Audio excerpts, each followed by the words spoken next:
Good morning, everybody, and welcome back to the walk. Today is Thursday, May 15th, and we're starting Ezekiel 48. We're going to dive right in because we're going to cover a lot today.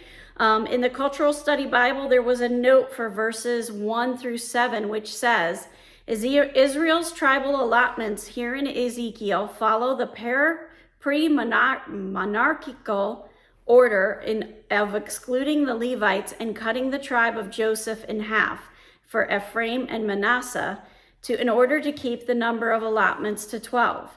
However, they show little concern for historical realities. As with chapter 47, the territory east of the Jordan is overlooked. Further, the east-west boundaries run in contrast to the natural physical landscape, which is defined by north-south lines.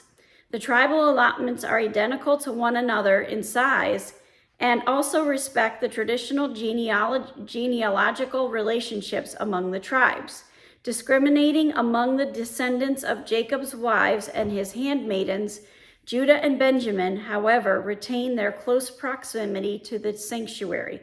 So there's a lot of similarities here to what you're going to find in Leviticus.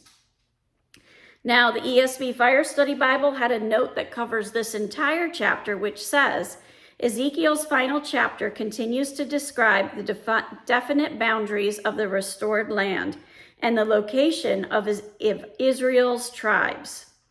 That's the family groups descended from Jacob's sons. So we're going to jump right into verse 1. These are the names of the tribes, beginning at the northern extreme beside the way of the Hethlon and the Lobo Hamath, as far as Hazar Anan, which is on the northern border of Damascus over against Hamath, and extending from the east side to the west, Dan, one portion. Adjoining the territory of Dan from the east side to the west, Asher, one portion. Adjoining the territory of Asher from the east side to the west, Naphtali, one portion. Adjoining the territory of Naphtali from the east side to the west, Manasseh, one portion. Adjoining the territory of Manasseh from the east side to the west, Ephraim, one portion. Adjoining the territory of Ephraim from the east side to the west, Reuben, one portion. Adjoining the territory of Reuben from the east side to the west, Judah, one portion. Adjoining the territory of Judah from the east side to the west shall be the portion which shall set apart 25,000 cubits in breadth and in length, equal to one of the tribal portions from the east side to the west, with the sanctuary in the midst of it. So now we've made it to the sanctuary. Verse 9. The portion that you shall set apart for the Lord shall be 25,000 cubits in length and 20,000 in breadth.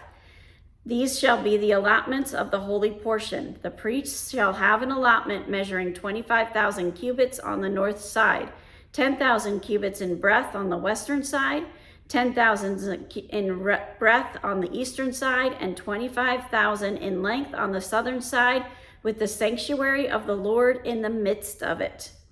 Okay, so now we have a note in the ESV Fire Study Bible for verses 11 and 12, and it's going to talk about not going astray. So what does that mean? It means that once again, God points out that those who truly follow his desires, purposes, and standards while on earth will be rewarded in his future kingdom.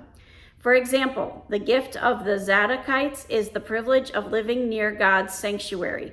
It is extremely important to strive with all our hearts to remain faithful to God and to reject all that would turn us away from him.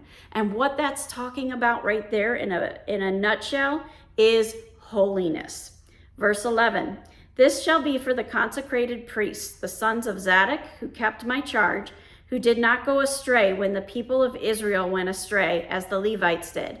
And it shall belong to them as a special portion from the holy portion of the land, a most holy place adjoining the territory of the Levites.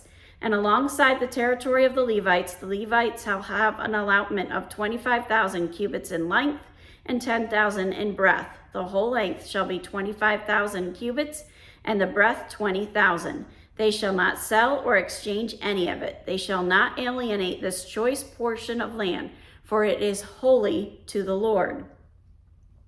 And in the Cultural Study Bible, we had a note for verse 15, which we're about to get to, and it said, the city will be in the center of it.